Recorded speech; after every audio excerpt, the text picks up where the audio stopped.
Now, Adam, I will say, Joe Perrion said we cannot do this episode if you were not on it. He specially requested you I did had say to be that. here. It's a thing now. It's like Pokemon news. It's me. Adam's on the thing, but we will not do it with you if you do not turn your camera on, though. I don't He have a doesn't camera. have it. He just moved. He bought a house. He doesn't have it. How did you buy a house? How do you have enough money to buy a house? How did you buy a house but can't afford a camera, you know? That's what I want to know.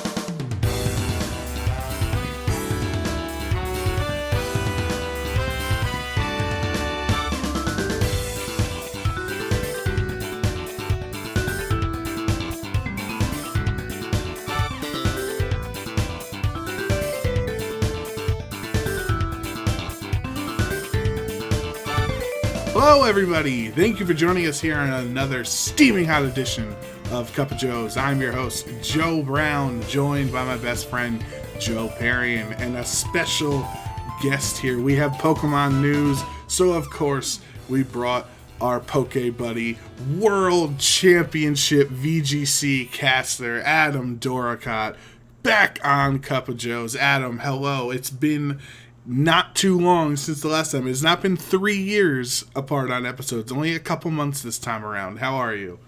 I'm doing very well. As soon as the new trailer dropped, I was wondering when you would ask me about this. You guys very graciously extended the invite, and I'm very happy to be here. It's becoming a tradition, and I'm a very big fan of it. At first, I was okay with just me and Joe, but Joe Perrion refused to do the episode if you weren't a part of it. Yeah, I was even telling Joe, I was like, we need to change the podcast from Cup of Joe's to Two Joes and an Adam. Cup of Joe's and sometimes Adam when we talk about Pokemon. No. He's a permanent part of the show now. Oh, he's on every show. Congratulations on the promotion, Adam. Yeah, I'm very grateful. Guest to full-time co-host in about 3 minutes on the show. So yeah, I'm good with this. Wow, moving on up in the world. Welcome to our new podcast, Two Joes and an Adam. Now we gotta get another graphic again. Oh my god. Oh my god. Last time was already such a process. It was pretty easy. No, but like when we gave it to the person, it was easy. But getting to the point where we gave it to the person was difficult. You know what I'm saying? Well, yeah, there was a lot of discussion. A lot of cooks in the kitchen on that one. There were 2 cooks in the kitchen, to be precise. So one too many, some would say. One could argue. One too many cooks in the kitchen. Okay. Where would the Catholic Church be without the popes? Okay, so let's move on to our topic of discussion this week, and that is the recent Pokemon Scarlet and Violet news that dropped. Wait, hold on. You told me that this episode was going to be about the new Barbie Mansion Princess expansion that finally came out after 25 years. Gotcha. Oh my god, I've been duped. It would have been more accurate if you said the Digimon game, because the new Digimon game did come out last week, so... Bro, I just want to let you know that I've seen it several times on Steam. I'm just like, what is this? Maybe you should click it. Maybe you should find out. I'm about to now. I'm going to pass the back rooms game that they keep trying to push, but... Okay, so while Joe does that, let's talk about Pokemon Scarlet and Violet and the new trailer that was on August 3rd. It had been a number of months since the last time we heard about Scarlet and Violet, and it just kind of dropped out of nowhere that they were doing this Pokemon Presents. They also talked about like the World Championships and showed off the new trophy, and then talked about like Pokemon Masters, all the other stuff. All well and good, but we really cared about those 2 Scarlet and Violet trailers, and we'll just open it up for discussions. We can get into the weeds of like specific mechanics and things that they talked about in those, but like in general, like you woke up, I don't know if you watched it right away at 9 a.m. like I did, or for Joe who didn't even know it happened, he watched it when he found out it happened because he wasn't watching at 9 a.m. Whenever you watched the Pokemon Presents, like what were your thoughts? Let's start with Adam. Well, I have one very strange comment before I get too deep into Pokemon. There was something in the trailer that really irked me, and I haven't been able to shake this for a few days, so I just want to get it off my chest. Okay. The text on screen. Yes. This reminded me, and I know people spend a lot of time on this, but it definitely felt like editor's first After Effects project. And After Effects is my passion, right? Yes, I couldn't shake that, and I want to get that out of the way. Once we got past the text, the actual game content we saw, I think by and large was very, very positive. I was trying to think about what you were talking about for a second. I was like, what are you talking about? And then like they have to put in like big bold letters like this random dude who's clearly not in the game talking to you right now is not in the game. He's a dude talking to you right now. Like we have to make sure all the 5-year-olds watching know that he is not actually in the game. Like, okay guys, we understood. It was a little heavy. Yeah, the text thing was weird. Like, I think it's one of the professors that you meet. Like, half the text is behind their head, the other half's in front. And I'm like, yes, I did this project at university. I'm glad I did think this text was in the final version of the game right behind him for no reason. Yes. Yeah, very strange. But no, by and large, I think they threw a lot of good stuff at us. We got to see the legendaries as bikes, which we all thought was a thing, and they confirmed it. So I'm glad they got that one out of the way. We really kind of jumped through a bunch of the new Pokemon and stuff. You know, we got some new reveals. Obviously, we got the new mechanics. So, like, for a trailer, where are we now? We're a good 3 and a bit months out. I feel like we are getting a good amount of information, and I think there's if this is the cadence that they're releasing this much information on, I think we're going to have kind of a good release where we're not shocked by the game.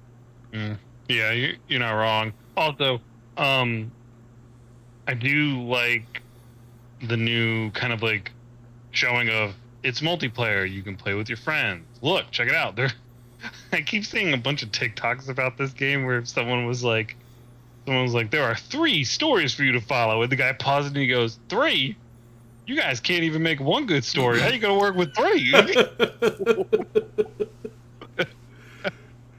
But I got really excited about it. And I was like, oh man, it's really cool that this time around you get to have the legendaries at the beginning of the game, and they're kind of like your workhorse of flying and biking and swimming. It's like you don't get to use them as actual Pokemon, it seems, until they do their big transformation at one point where they become what they look like on the cover of the game itself. All I will say, the other thing I will say about this game is there better be some fashion, because these uniforms are not it.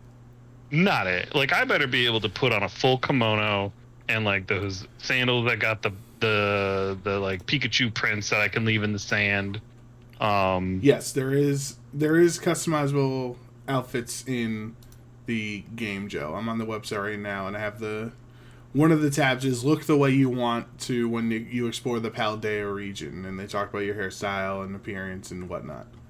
You want to know the other thing that I did not like about this trailer that I was promised by someone who apparently works for Pikachu? I don't work for Pikachu. I work with Pikachu. It's the difference. Oh, I'm sorry. What's the difference? We're acquainted with Pikachu. Yeah. But we don't work for Pikachu. I still see you whispering to Pikachu over the aisle about secrets. You're like, Pikachu, give me the heads up. And he's like, Pika Pika, Pika Pika, I'm Detective Pikachu. Hold on, which Pikachu are we talking to? Are talking Pikachu or Detective Pikachu? Because they are very different. They're both there. They're both there. Yeah, Detective Pikachu is not a reliable source, I will say that. But I was promised at least mid-evolution of these starters by Joe Brown. He promised kill me for thinking 3 months before the game is out, we would finally get just a sliver of information about who these starter Pokemon evolve into. I apologize, Joe. Joe Brown, I had my chance back in December, and I should have taken it then. Should have done it then. I should have put you down for good. I was also promised middle evolution, so it's okay. I'm just not. Were you also promised by Joe Brown about it? Joe Brown was quite confident coming into this trailer that we would see the middle evolution. Because it makes sense. We're 3 months out. You know what else would make sense? Anything else that they could show us some of the time. I watch these trailers and I'm like, man, this is really good information. But there's like one piece that they're always missing that everybody wants to know about. And they're all like, we're not going to show it to you. And we're just like, just show it to me. If you show it to me, I'll buy your game right now. Like, we can just do it. I feel like in a lot of cases, like just any like release, like yes, they do sometimes show us the middle evolution, but I feel like they don't want to, right? Like I never feel like they've, any promo stuff for the game always includes just the starter itself, and so they've always been very much like, yeah, these are your choices. Play it and see how you feel about it. Yeah, play it, see what you feel about it, and maybe one of our starter Pokemon will turn out to be a fully grown man that looks like a lizard with a gun. Maybe that's what one of them will end up looking like. So you're taking Fuecoco, understand? Actually, I think Quaxley. No, oh my god, yeah, because Quaxley's supposed to be like a naval boy. Just Quaxley, like. Dude, I'm torn between the starters though. I think it's Fuecoco. It's not even a choice. It's not even literally. Fuecoco stock is through the roof. Like, it's either for me. It's either the other two, Quaxley or Sprigatito. Sprigatito. Hey, I'm a green and blue boy. What can I say? So what? All right. What do we think the Paldea region? That's a fun name, Daz. I think because the first thing. Yep. So we'll talk about some of the other aspects, Joe. But I always see the new trailers for new information for new generations through the prism of commentary, and I'm sure I'm not alone because I'm sure Adam and all of our other commentator friends think it.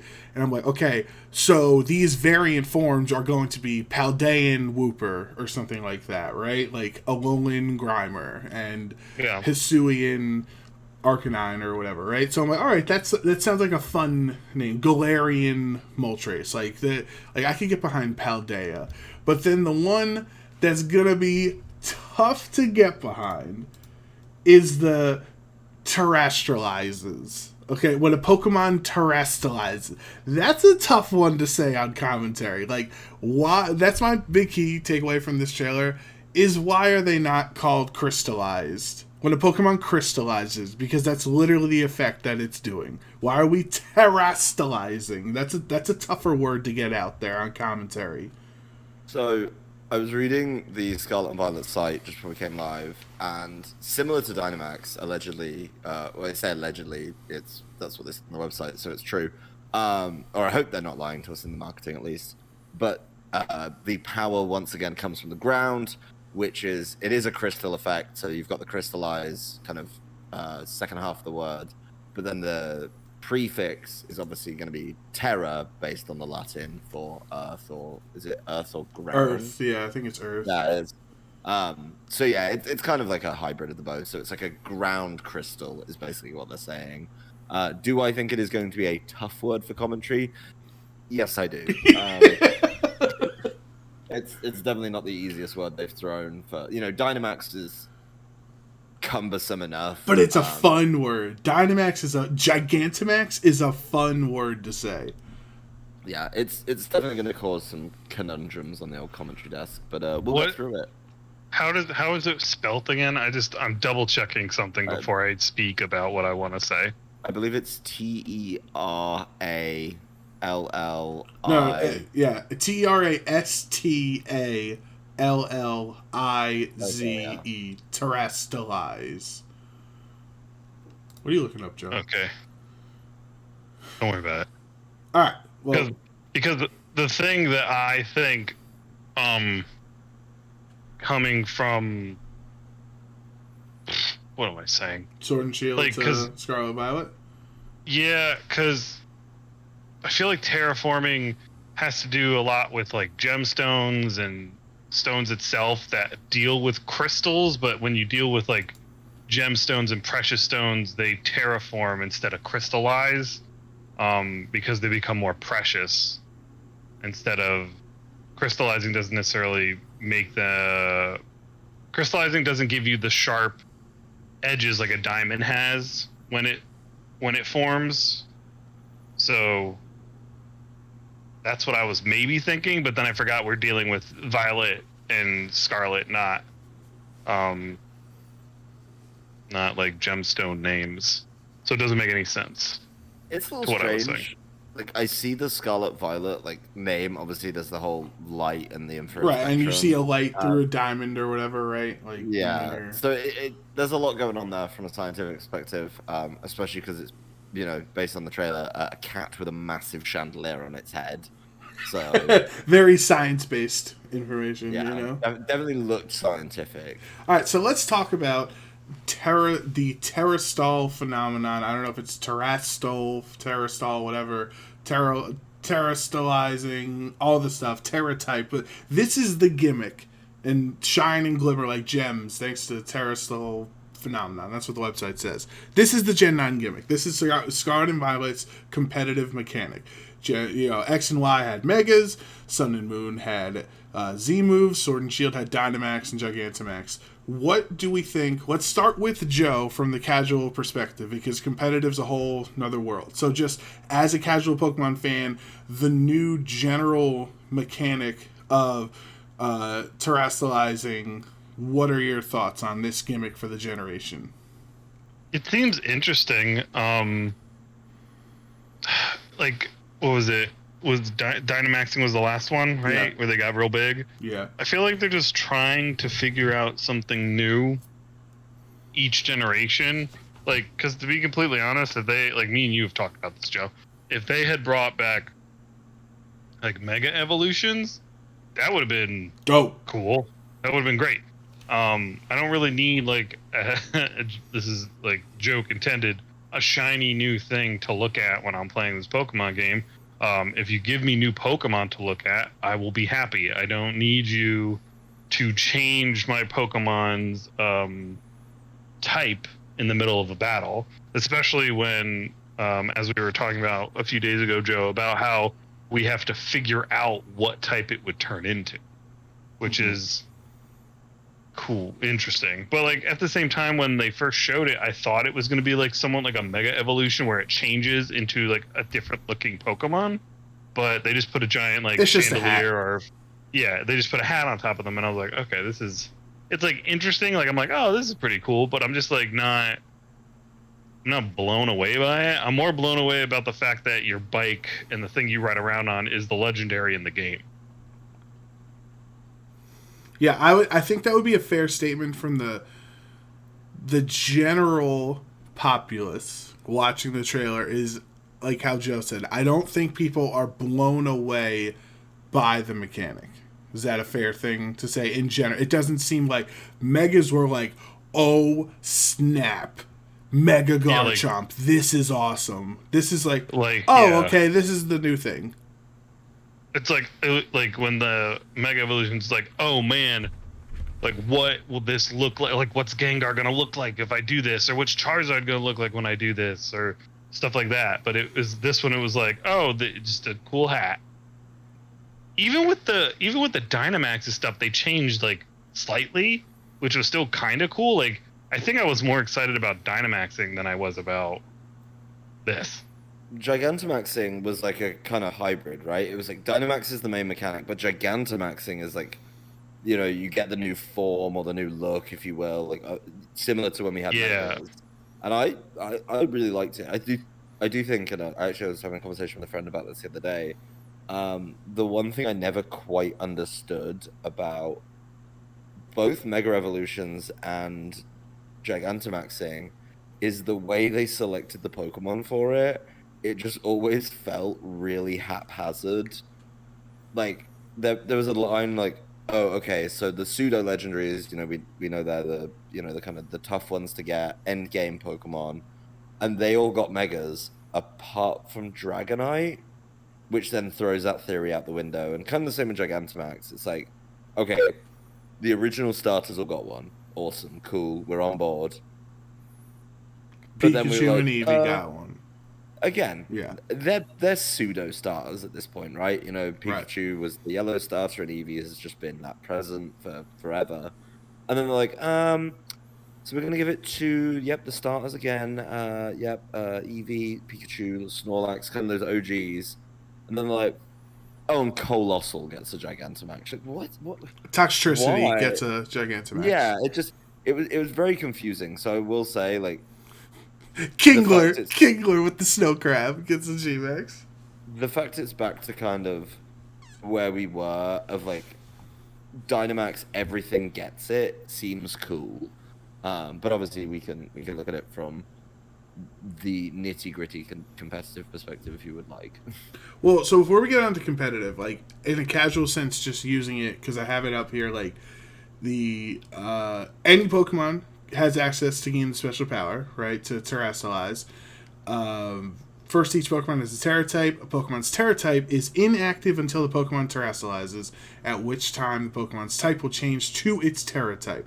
For example, some Eevee will have a normal Terra type, but some other Eevee have a flying Terra type. There are 18 types, meaning that there are countless combinations of Pokemon and Terra types. So, what I think of from a competitive perspective is it's not as important, like, so the things that we've seen competitive people talk about, Joe, are Hydreigon with a Steel Terra to hit fairies, and Ferrothorn with a Fire Terra to hit other Grass Steel types, right? Like that's what the competitive mind it's like, what is my weakness? Hydreigon's weakness is Fairy. What beats Fairy? Steel. That's what I do. In a general playthrough, especially like not a Nuzlocke or like not any additional difficulty, is it really important for my Fuecoco to turn into a flying type? No, right? So you have to ask who this mechanic is for. And I would argue it's probably more competitively focused than Z-Moves or Dynamax was, where those could, in your playthrough, be used just as, effectively as it is effectively used in competitive. You get what I'm saying? But, like, as a cat, like you, as Joe, like, you see the opposing Gardevoir. Let's say there's a Psychic Gym Leader and they have a Gardevoir. Like, are you going to sit there and wonder what of the 18 Terra types the Gardevoir is going to turn into in the gym battle? Like, oh, what if it becomes a Water type? Or like, it doesn't matter to you because you're steamrolling through with your favorite Pokemon. That's how these games work. So, yeah, why are we hyping this mechanic up as the main mechanic? If the huge percentage of the audience, which is casual, playing through the game like a regular person, not competitively, is not truly being impacted by the capabilities of Terra types. Mm-hmm. That's what I want. I think there's a lot of people, and based on the way it was kind of pitched in the trailer, is like, you can just make your starter Pokemon just even stronger by Terra typing its own type, right? Like, right. You can really double down on Pokemon being good at what they're good at, which is, when we get to the competitive side, that's a very different angle. Go ahead, sorry. It's a strange one. I obviously want to see more of it. There's questions to be answered, right? Is it like Dynamax, you lose it when you switch? Is it how long does it last? All of these questions. I didn't even think about losing your switch. I think you keep it forever, like Megas, because I think they say it ends at the end of the battle. Yeah, I didn't get that far in it. Can you only use it once? Yeah, you can only terastalize one Pokemon per battle. You can I have it. You can terastalize a Pokemon once per battle, and the transformation will last until the battle ends. So you can switch out. So it does stay. Okay. Yeah, I do agree. I think it might get a little bit lost on the casual player. There's definitely some... Will it impact my playthrough? Probably not. Will it impact team building? Yes. Absolutely. But different... we'll dive into that in a minute. I will say, though, quickly, Joe, at the end of it, they talk about the Terra Orb, which I'm not sure if they show in the trailer. I can't remember if they show it. It kind of looks like the Legends Arceus Pokeball a little bit, but it's black. Like, it looks a little different. I don't know how to. I'll post the link here, and you just scroll down and see what I'm saying, so I don't sound crazy here. No, it looks like a Pokeball variant. It literally has the band around the middle. And then a jet, instead of the kind of, I believe it's a button. So Oh. only select trainers in the Paldea region are allowed to carry the special item. Once you terastalize a Pokemon, your Terra Orb will lose all its Terastal energy, and you won't be able to use it again until it's been recharged. You can charge your Terra Orb if you touch crystals overflowing with Terastal energy, or go to a Pokemon Center. So this is the workaround of you can't Dynamax every battle, or you could Dynamax every battle in the stadiums or whatever. You could Z move literally every time. You could hit Mega Blastoise every time when you were playing through X and Y. You just hit the Mega Stone and every fighting level 5 Weedle or whatever. So this is their way around it. But again, this is like nerfing the aspect where it is less relevant, because casually you're not going to need the power of terastalizing. So you've just like put a limit on, you're only going to use it in like gym battles or rival battles. Like you're not going to use it on a random trainer, because you're going to want to keep it up in case you run into your rival. So you've like limited something that's not, I don't know, a problem. Because people pretty much, like, I don't know, when you guys played through Sun and Moon, I didn't want to sit through the 30-second cutscene to knock out a level 5 Weedle, so I only used it in the Guardian battles, in the trials or whatever. Like, so I was already just going to use the Terra Orb in the gym battles anyway. Yeah. No, I'm with you on that. Yeah, I wasn't Dynamaxing unless I needed to. Right. No need. All right. So, Joe. I was only Dynamaxing if I wanted to swerve on people, like even though they're not real people. I was like, walk up to me like this? You better get away from me with my giant Pokemon. Bam! Look how big my Pikachu is now, sucker. Did it make you feel better? Did you feel like a big man? I did, you know what? I did feel like a big man because my Pokemon was 7 stories tall. So yes, yeah, I felt like a very big nice chandelier. So one thing I do like visually, and I'm hoping simplicity-wise, I hope there is no Gigantamax. I hope there are 18 Terra types there, and we're not going to get a Terastal Snorlax and a Terastal whatever. I hope it is simple to just the 18 types, because visually, like, you can tell, like, the fire lamp on top of Fuecoco in the image. All right, cool. That's the fire Terra. Like, once it terastalizes, and that was helpful with Z moves, with the dances. Every time you saw Twinkle, Tackle, and Hydro Vortex and whatever, like, you understood that visual. So I do like the visuals of the Terra Jewel. Is like, I'm not going to get tripped up once it terastalizes. Like, I'm going to know that's the water one, that's the dragon one, that's the bug one, or like normal or whatever. Like, I hope it just sticks to these 18 and we don't get special event different things, right? Yeah, I got you.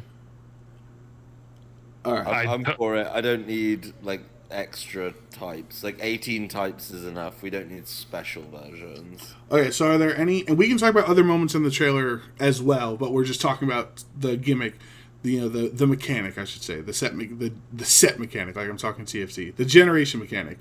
Do you have anything else casually, Joe, before we get into competitive, or no?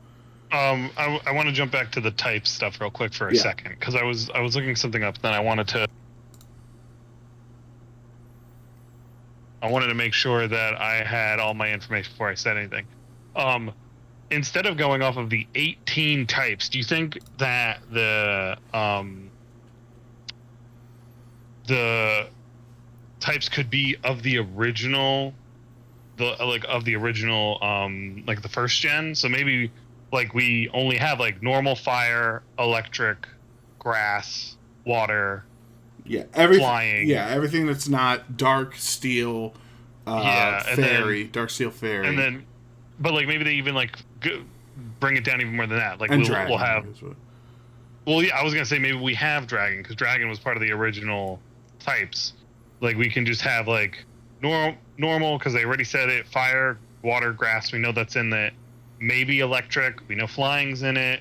Maybe ice, and then maybe dragon, and we just like cut it at that. Because I would also be interested to see what a Terastal, whatever head thing, a ghost type Pokemon's thing would look like. That's interesting to think about. Well, but I think it's like chandeliers, so it's just a chandelier. So it's a good question, Joe. But we can ask Adam, who competed, who qualified for a world championship in a generation that Adam did, where there was an effective dragon gem related mechanic, correct? So how impactful would a dragon gem be in a format, Adam? It was honestly the biggest calculation in 2011. There was no secret that anything you calced, you literally had to test against. Dragon Gem Latios, Draco Meteor, just off rip. It was the most important calc of the format. Anything that you wanted to stay in had to take it. And then you would also have to run the calc for so obviously Draco Meteor lowers the special attack. You would then see if you could take Draco Meteor 1 with the gem, and then potentially Draco Meteor 2 -2 special attack with the drop. It was huge, and to kind of pick up and go from, what does terastalizing look like? It is a crazy blend of, I guess it's like kind of a gem kind of idea where you're a certain not your normal move becomes super powered. And then on top of it, it's like protein, where you're changing types to become what you need. It is a very definitely confusing mechanic, based on what I'm reading so far. I think the fact that you give up your types to become the new type, just like protein, right? It's like, Greninja just becomes whatever type it needs to for that attack, is going to cause some real problems. I would imagine a lot of people are going to lean into, let's take, I'll just take Landorus as an example, just top of my head. Landorus is a ground flying type. That is a fantastic typing, but if you need to drop more damage, why don't you make sure your Landorus has the rock terastalize, and then you can drop a big fat stab rock slide, which has been a problem for multiple years. Yes, you're a rock type after that, but will that stab rock slide win you the game? There's the fact that all 6 Pokemon can terastalize and all of them can hold a different type. Yeah, is like all six, like the compounding variants of all 6 Pokemon have access to all 18 Terra types at a time when you lock in round 1 or game 1 against your opponent. That percentage, there's just no possible way you can calculate all of that variance. Well, that's why. I think the mechanic is chaos. Yeah, but that's why I was saying maybe they're going to cut it down to. No, it says it says on the thing there are 18. Oh, it types, says there are 18. Oh my god! Meaning there are countless combinations of Pokemon and Terra types. Do you think that, from a competitive aspect for the both of you, do you think that this would be banned from competitive play? Because it becomes completely unpredictable. But because it is the marketing of the game. The same as a lot of people did not like Dynamax and Gigantamax, like from a competitive stance. Visually, it looked cool, but people didn't like that was legal, and it's the reason Sword and Shield is different from Sun and Moon. So that's why Scarlet and Violet's going to have this legal competitively, because it's the reason it's different from Sword and Shield. It's going to be a huge thing. It's going to be a lot of discussion from a commentary perspective on, is there going to be a way to figure it out? To go back to, years and years ago, I played in an era where hidden power was a thing, right? Yeah. And so, for example, my Cresselia way back in the day always carried hidden power fire. Why? Because otherwise you couldn't be a Scizor. Okay.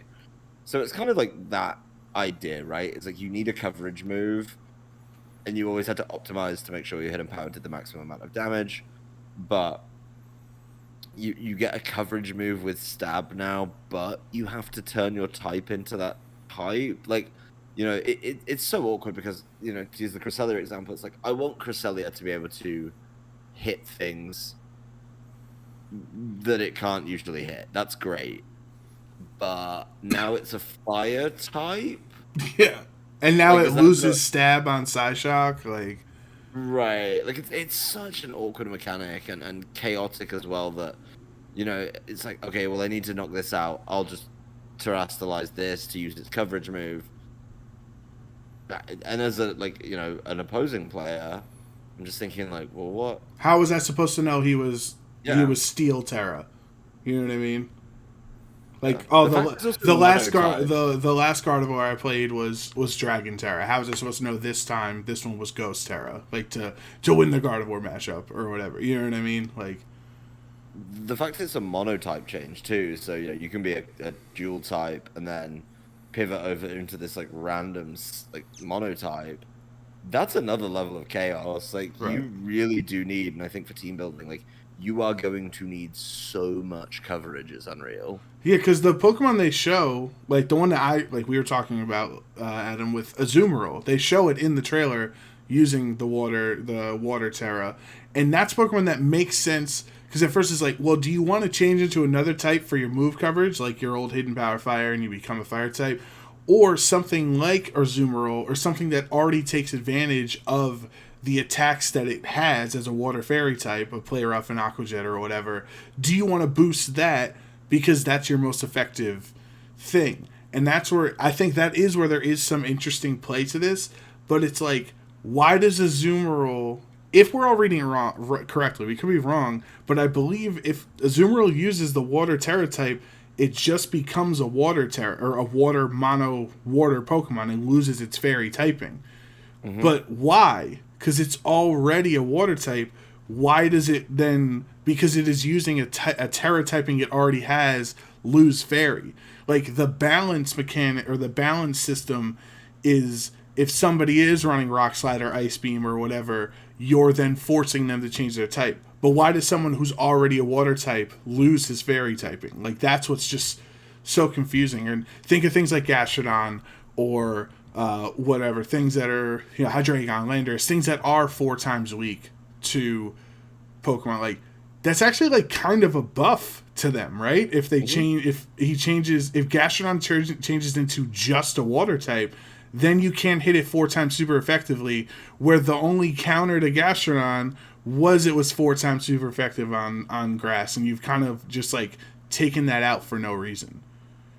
It's so strange, and I think, like, obviously you get the boost like to the damage, and that's super cool. But yeah, like Gastrodon, let's just kind of zoom out a little bit. Like, if you see Gastrodon team preview, you're very respectful about your electric types because you can't hit it because of the ground. If you terrestrialize it water, then become just pure water. Like, if you're the opponent and you've not bought that electric type, I'd be fuming. Right. I'd be desperate to discharge it or thunderbolt it or something like that. So I would like a little clarity on how that mechanic works. And definitely something to explore. The other aspect of it is that we don't have a clarification. So we know anybody can use it. Anybody has access to the Crystallize in a battle, and any of your 6 Pokemon can use it, but only one of them can per battle. But we do not know, because we know it's not a held item. It is anyone can use it, because we saw the image is exactly like the Dynamax image. It's just available in the air to the Pokemon of the Paldea region to have access to. So you're gonna have Choice Scarf, Hydreigon, or whatever, or different, Life Orb, Tyranitar with its whatever Terra type you want. You're going to be able to have those broken combinations like Weakness Policy and Dynamax, which we had to deal with for 3 years in Sword and Shield, that are already going to be a problem. But then, like, how do I say it? Like, it's interesting. It's just, it does leave us, it gives us a lot of conversations, I guess. But, like, I don't know how to explain it. I'm going crazy in my head right now of the variance. Like, I don't know how to explain it. There is a little bit too much to unpack, I think, from a competitive. I remember the move. Okay, so you can't. It is not a held item. We know that. But if, for lack of a better words, like, in Gen 7 we had Hydro Vortex and Twinkle Tackle and the whatever the lightning, electric tackle, Gigavolt Havoc or something like that, right? So is the move slot on Azumarill, is the move called Waterfall that gets the boost, or is the move called like Terra Water Attack, whatever name they're going to come up with, you know what I mean? So that could be a limitation to it, because you're not going to, just like Hidden Power, how Hidden Power was technically a normal move, but based off of your stats is what changed it into its typing, its Hidden Power typing. If if the limitation is it has to be the Terra attacking move that gets the benefit of it, I think that's a much more balanced competitive attack. You get what I'm saying? Instead of your flamethrower just getting super stab if you're Charizard. Like, if you want the Ice Beam on your Cresselia, you have to have Terra attack as one of your 4 attacks, and if you don't Terastalize it or whatever that game, like, that attack is just a basic normal attack that's really not that helpful for you. Like, I hope I'm making sense to you guys. Yeah, that makes sense. I just Like, don't see them doing it and implementing It would that be way. much more balanced. It would be, but I also wouldn't see how it would make any sense to be like, oh, sweet, Pikachu's flying type. Use Thunder Wave, bro. And it's like a gust of wind because you use Thunder Wave, and it does like some type of like flying damage. And it's like, okay, that doesn't make any sense. Like, I think they're gonna have to do what you're talking about, Joe, where it's like you have to have a move set aside to be that, so that when you do the right, because how do transformation, they deal with base power, right? Because Yeah. Scald and Bubble have different base powers. exactly. So I don't Base know. power. This is just information already- we don't have right now. You know. Is it not already solved with how the max moves went? I don't know. I mean, well, max moves are their base power was determined off of your original base power, right? The move, like the base power, like if you used a 30 base power attack Dynamax, that did less damage than if you used Hyper Beam as your max strike, right? Yeah. Right. Could they not do the same thing with this and say, okay, well, I think the Dynamax and the max moves could be kind of a precedent for this. It's like, if you use a Terra move because you swap type to flying, your Fly, just like Fly became Max Airstream, could Fly not become Terra Stream or Terra Fly? You know what I mean? Right. Yeah. That could definitely make sense.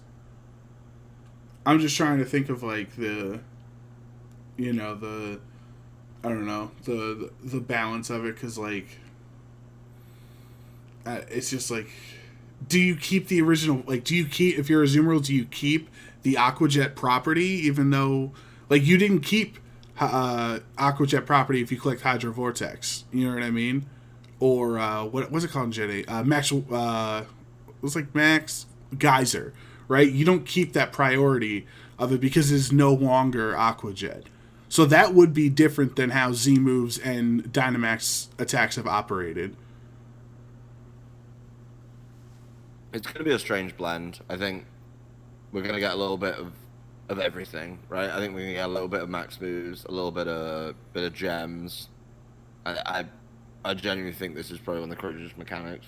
It's also funny that, like, you essentially can't even breed for it, because, like, back in the day with Hidden Power, like, every Pokemon that you bred had a potentially different hidden power based off of its, IVs or independent values that it had. Like, you had to get exactly these stats in these slots to get Hidden Power Ice or Hidden Power Fire or Hidden Power, Water or something like that. So, like, let's say, oh man, I got this Steel type Hydreigon or Terra type Hydreigon. I keep coming back to that one. It's the first one I think of. It's like, okay, cool. This one was like adamant. I need it to be timid or whatever. All right, let me like breed it. Let me get like six perfect Ivies on it. Oh, I got 6 Ivies, but it's a grass Terra. You know what I mean? That's the first thing I'm thinking of. It is Well, definitely another level of beans. chaos.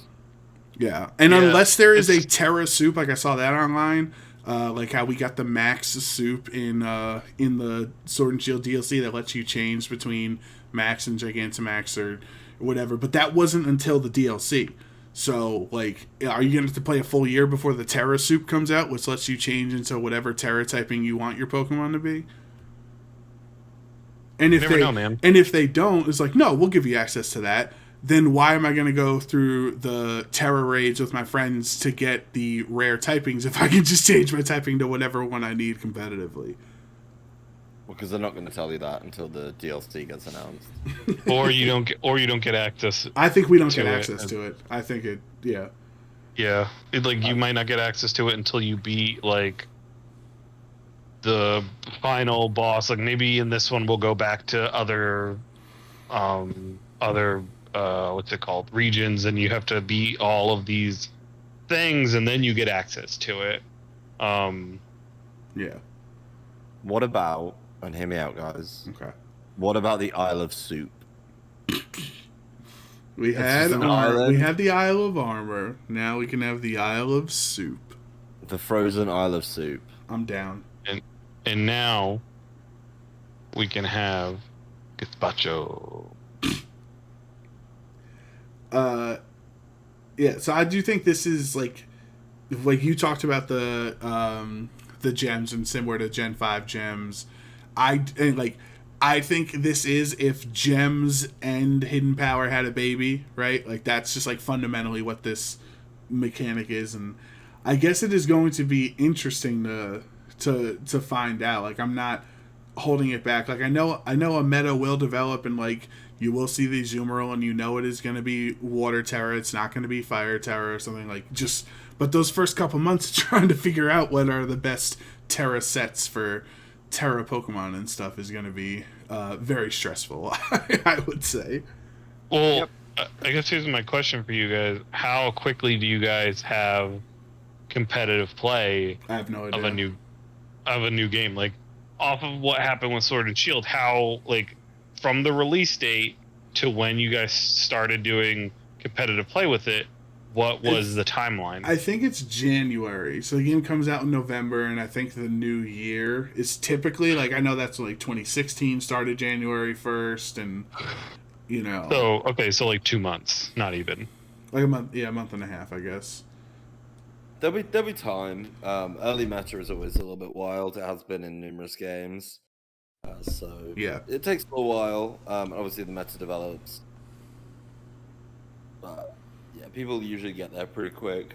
All right, let's move on for this because you know the terastalizing, whatever. Who cares? We'll find out more later. But you know what we did get that everybody cares about? Brown Wooper, baby. I saw it right away in the trailer. I was sitting there and like you didn't see the close up at first. You just saw them like in the fields or whatever. And I'm like, was that Wooper brown? And I just like popped off when you saw the close up of it. I was like, he looks so cute. So what do you guys think of the Paldean variants and like in some of the new Pokemon we saw, like Fido and like that ice, like that big like ice Pokemon that the ice gym leader had? Like, what do you? Let's talk about other stuff in the trailer besides terastalizing. Okay. Initial reactions, just right off rip. I'm cool with regional forms again. We're kind of used to it at this point, right? We've been doing it for a little while now, so we know that certain regions, you know, we had Alolan, we had Galarian, like we know that's coming. You know, Wooper seems cool. You know, I kind of respect that it's not a complete change like some of the others have been, and it's more of just a, you know, a recolor and a typing change, which I like. The other ones we didn't cover, Titan. Not a huge fan, but I respect it. Fido, another one of these pun names. Love it. Yeah, I mean, I understand. Maybe we're going a bit too hard on the puns. You know, we've got two Rhydons, and it's a lot. You know, Lechonk, Fido, Co-Rhydon, My Rhydon. Smoliv. You forgot about Smoliv. I remember your disdain for Smoliv. No, I didn't forget. I just chose not to talk about it. Unpopular opinion or hot take, whatever you want to call it. I'm not the biggest fan of Fido. What? I thought you would have loved Fido. Nah, I'm tired of these like, oh look, I'm a squishy Pokemon thing. Boop, boop, boop, boop. It's like, give me the good stuff. Oh, you mean Yamper? Yeah. You're getting Yampered again, Joe. Yeah, I know. I want something that it could look like it could kill a person. And me be like, that's a different Pokemon. You'll get a couple of those. They'll look like they could kill a person. I'm sure. Can I get like a? Hold on, wait, Pokemon Daz. Do me a favor, real quick. exit call and come back in because you're a little staticky. So A little? That sounds like a lot. a lot. It might as well be Static Shock up in here, you know? Talk. He's coming back. Let's see what happens, everybody. I also just looked at Joe for the first time in like 45 minutes, and I was like, he's just like not in his chair anymore. He's just vibing over there, and I respect Dude, my back hurts so much that this kind of feels good, but it's gonna feel even better when I lie down in my real bed.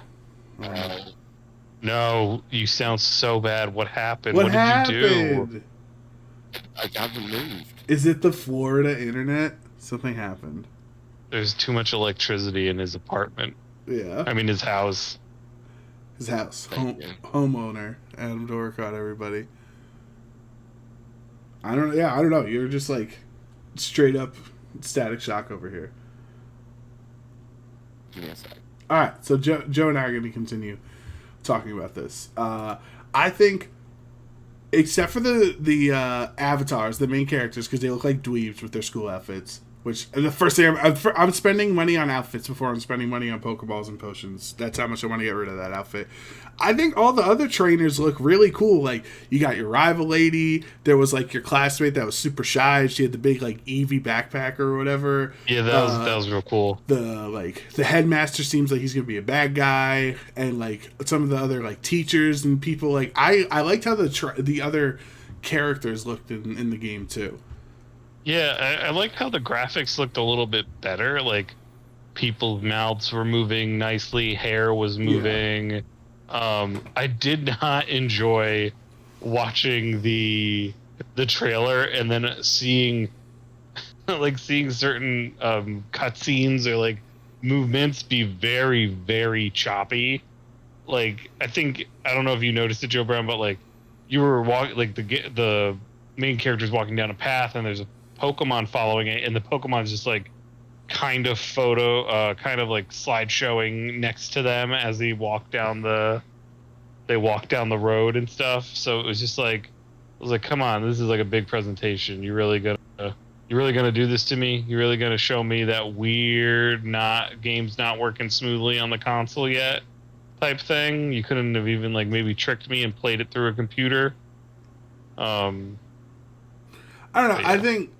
I think sometimes our expectations are too high. I do think it is fair when you, like, everybody remembers the Chingling from the Legends Arceus trailer where it was going at 2 FPS, and like, I think Pokemon has never really been the graphical trendsetters of the gaming industry. They kind of just have done their things and make their Pokemon games look like Pokemon, so I've never held it against them, but like, I did think when I saw the trailer, like, with the grass and the Arcanines in the grass, and like you could see the hairs on the Arcanines and stuff, like it wasn't just a blob of red or orange or, you know, kind of meshed together. I was like, oh, that actually looks really cool.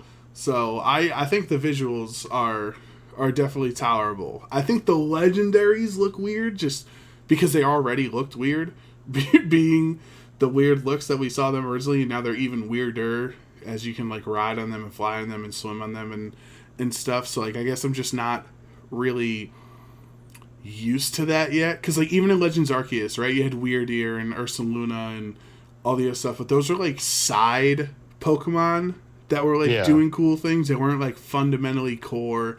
Like, you weren't riding on, I don't know, Xerneas in X and Y or something like that. Like, it just, you're not, it just seemed weird that because they are important to the game, having them be like your Flintstones ride seems like they don't feel that important. What version of the Flintstones did you watch? The one, the red guy, that's where his wheels don't work and you have to walk. That's clearly a Flintstones reference. No, both of them walk, but you can then make it go faster by making it a bike.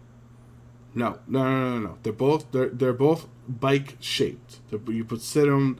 You can see it in the trailer, Joe. If you get up, you can see it when the purple guy from the future is using his wheels to ride at one point, and the red guy from the past is walking and his wheels aren't doing anything.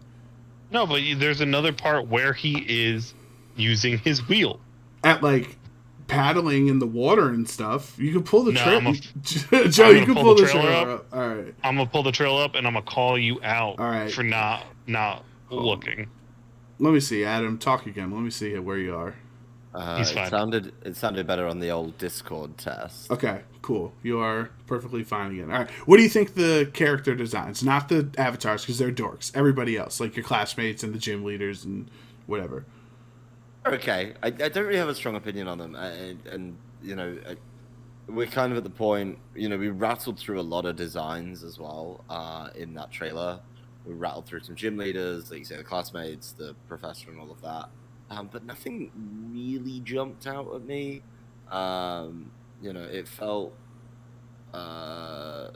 definitely, they were trying to be different.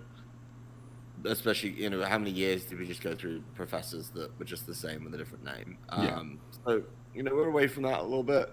I think there's a number of interesting folks in there. But, I'm still a little unclear on where they fit in. I do think the double professor thing is still weird, like Sada and Turo. I do think that's odd. Yeah. That doesn't really kind of make sense to me, but I'm okay with it.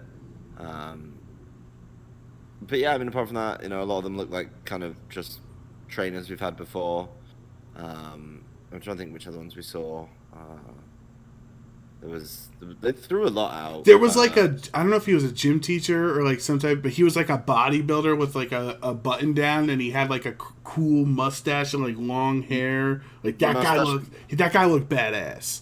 Yeah, the mustache like kind of bounced as he was like talking, right? Yeah. Yeah, and the hair's been kind of moving with some of the people that are talking. Yeah. How's it going over there, Joe? Are we going to talk about the random thing in the middle of the trailer that... Where is it? Let me look. I just saw it. And this will be the last thing we talk about because we got to get going. So yeah, like in the trailer, it's like, oh, Pokemon this, Pokemon that. Look at these gyms. Look at this thing. And then all of a sudden, it's like, check out this rad car. It's got all these speakers hanging off of it, and it levitates. I do remember that. Yeah. It's like, what the heck is this? What are you doing? Why don't I just drive that around instead of the legendary? Oh my god, it's so cool looking. I just want it. Can I have the car instead? I'm a full group. To like zoom out a bit, there was so much just stuff in the trailer. Yeah. Where I'm like, what is going on? Like this is, and I think it's cool that we're getting this like 3 months early. Like there's a shot of you're with your friends, but you're all on bikes. And I'm like, what is going on? Yeah, you're like the goofiest biker gang I've ever seen. Dude, biker gang for real. That's what we're going to do, boys. We're going to get together, roll up with our level 5 Pokemon up on the level 47 gym leader because apparently the gyms don't scale. And that is the most unbelievably like ridiculous thing I've ever seen. So I hope it's not true. I really hope the gyms scale with your gym because we've seen precedents in Pokemon Generations and other things that wait, who said they don't scale? On the website it says it. They better scale. Like, what are you talking about? Right. So it says there are no set paths to the gyms. You can purposely seek out a stronger gym leader, or you can simply stop by a gym that happens to be located in a town you come across on your journey. This time you get to the plot your very own path along Victory Road.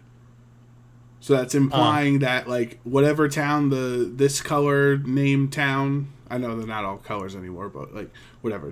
This town's name, like this gym leader is level 35, and it doesn't matter if it's the second town or the 8th town that you've visited. And I think that if that is true, if that like how they're explaining it there, if that is what's in the game, I think that is beyond frustrating that is the system they decided to go with. because then why even have it be open world and we choose our gym decisions?